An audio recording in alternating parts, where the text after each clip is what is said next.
Bismillahirrahmanirrahim. Assalamualaikum warahmatullahi wabarakatuh. Alhamdulillah pada hari ini kita dapat melaksanakan pembelajaran walaupun masih secara daring atau pembelajaran jarak jauh. Tetapi semoga tidak menghilangkan rasa semangat kita dalam melakukan pembelajaran. Pada pertemuan kali ini kita akan membahas mengenai melaksanakan pengurusan jenazah, di mana tujuan pembelajarannya yaitu yang pertama menjelaskan kandungan dalil naqli tentang ketentuan syariat Islam dalam mengurus jenazah dan menjelaskan tata cara mengurus jenazah menurut hukum Islam. Terdapat dalam firman Allah Subhanahu wa taala dalam Quran surah Al-Imran ayat 185 yang berbunyi A'udzubillahi minasyaitonirrajim. Bismillahirrahmanirrahim. Kullu nafsin dha'iqatul maut. Yang artinya tiap-tiap yang bernyawa akan merasakan mati. Kita sebagai manusia pasti akan merasakan kematian. Karena kematian tidak memandang usia, tidak memandang jabatan, tidak memandang rupa dan lain sebagainya. Langsung saja di sini kita akan membahas dua pembahasan. Yang pertama yaitu kewajiban umat Islam terhadap jenazah, dan yang kedua perawatan jenazah. Apa saja sih kewajiban umat Islam terhadap jenazah? Kita ketahui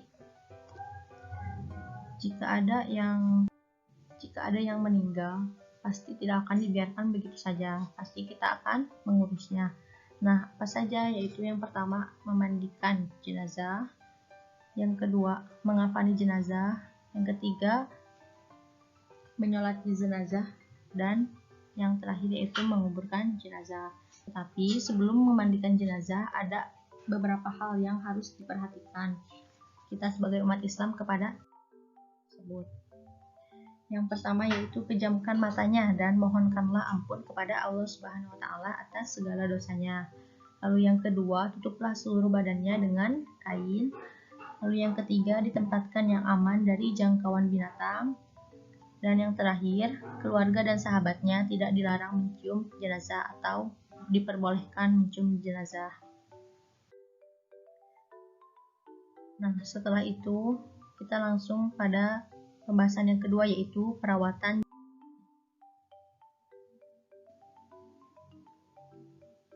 Yang pertama yaitu memandikan jenazah. Syaratnya Islam dan didapati tubuhnya walaupun sedikit. Maaf sebelumnya. Jika ada seseorang yang meninggal dalam keadaan kecelakaan atau disebabkan kecelakaan, lalu organ tubuhnya berpisah dan tidak bisa ditemukan atau tidak lengkap, itu tidak apa-apa, masih bisa dimandikan. Lalu yang berhak memandikan jenazah yang pertama yaitu jika jenazahnya laki-laki, maka yang memandikannya laki-laki atau istrinya atau mahramnya. Lalu jika jenazahnya perempuan, maka yang memandikannya itu perempuan lagi, atau oleh suaminya atau oleh mahramnya. Lalu jika jenazahnya seorang istri, maka yang lebih berhak memandikannya yaitu suaminya atau boleh juga oleh mahramnya. Lalu jika jenazahnya seorang suami, maka yang lebih berhak memandikannya itu istrinya atau mahramnya. Nah, di sini ada cara memandikan jenazah. Yang pertama, ditempatkan di tempat yang tertutup. Nah, tidak mungkin kan memandikan jenazah di tempat umum karena aurat. Lalu jenazah diletakkan di tempat yang tinggi, tidak tergeletak di bawah begitu saja, tidak di lantai. Ditempatkan ada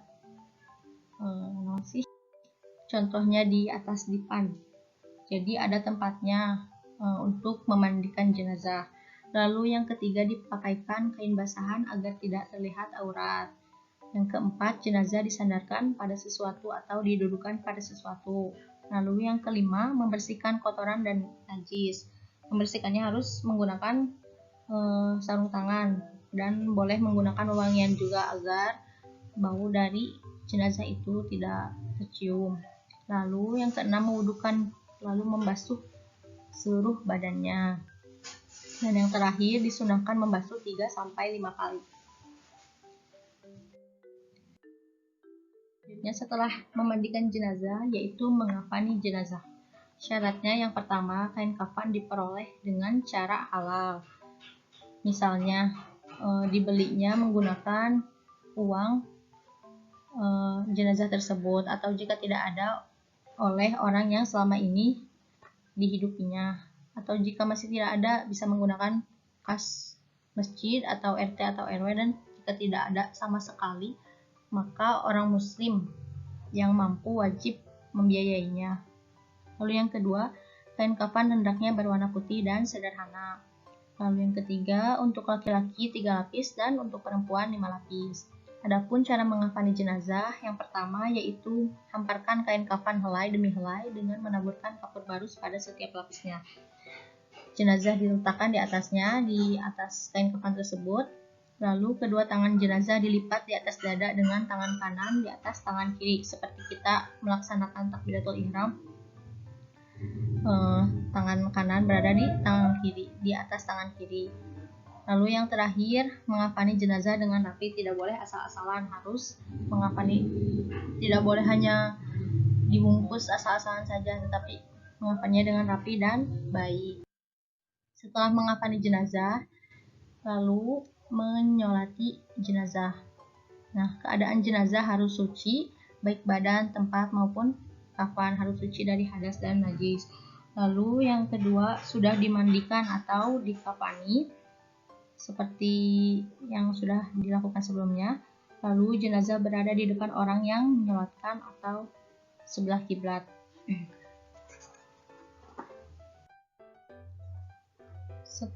Nah, di sini ada tata cara sholat jenazah. Itu berbeda dengan seperti kita sholat biasa ya. Tata caranya yang pertama, jenazah diletakkan di depan jamaah. Nah, apabila mayat laki-laki, imam berdiri di dekat kepala jenazah. Apabila mayat perempuan, imam berdiri di dekat perut jenazah. Jadi, posisi imam itu tergantung pada jenazahnya laki-laki atau perempuan. Lalu yang kedua, imam berdiri paling depan, diikuti makmum. Lalu yang ketiga, niat melakukan sholat jenazah dengan 4 takbir. Nah, bagaimana bunyinya? Niatnya seperti ini.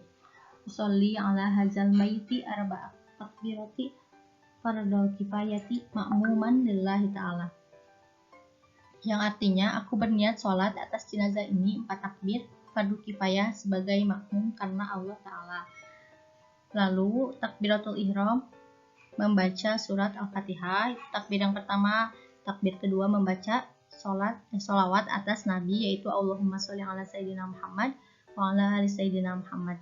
Lalu takbir ketiga yaitu mendoakan jenazah. Doanya Allahumma gfirlahu warhamhu wa'afihi wa'afu anhu.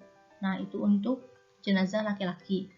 Jika untuk jenazah perempuan, lafaz hu-nya diganti dengan huruf H. Lalu takbir yang keempat membaca doa untuk jenazah. Nah, doanya berbunyi Allahumma la tahrimna ajrahu wa la taftinna ba'dahu waghfir lana walahu. Itu untuk jenazah laki-laki seperti yang sebelumnya. Jika untuk jenazah perempuan, lafaz hu-nya diganti dengan lafaz ha.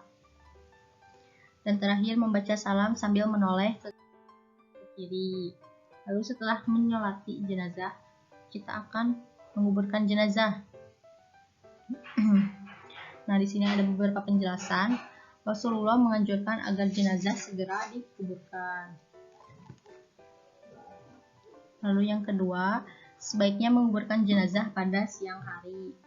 Nah, mengubur jenazah pada malam hari diperbolehkan apabila dalam keadaan terpaksa, seperti karena bau yang sangat menyengat, meskipun sudah diberi wangi-wangian, atau karena sesuatu hal lain yang harus disegerakan untuk dikubur.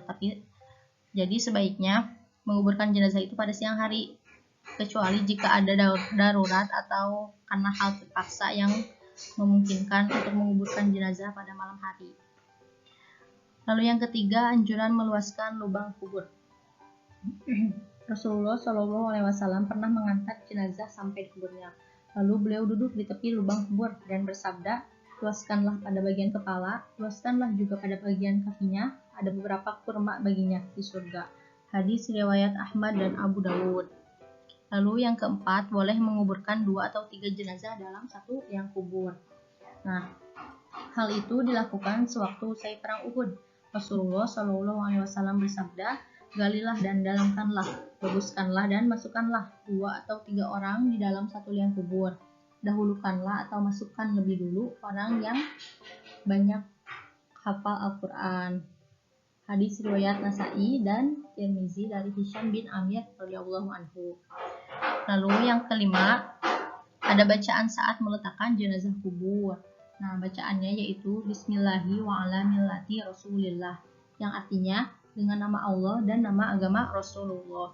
Lalu yang keenam, sebelum dikubur, ahli waris atau keluarga hendaklah bersedia menjadi penjamin atau menyelesaikan hutang-hutang jenazah jika ada, baik dari harta yang ditinggalkannya atau dari sumbangan keluarganya.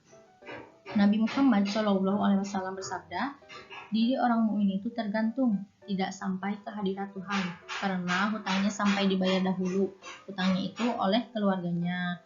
Hadis riwayat Ahmad dan Tirmizi dari Abu Hurairah radhiyallahu anhu. Nah, jadi sebelum dikubur itu hendaknya ahli waris atau keluarganya itu menyelesaikan hutang-hutang jenazah, karena itu akan dipertanggungjawabkan di akhirat nanti. Nah, mungkin hanya itu yang dapat saya sampaikan. Kurang lebihnya mohon dimaafkan karena kita sama-sama belajar, sama-sama berbagi ilmu. Terima kasih. Wassalamualaikum warahmatullahi wabarakatuh.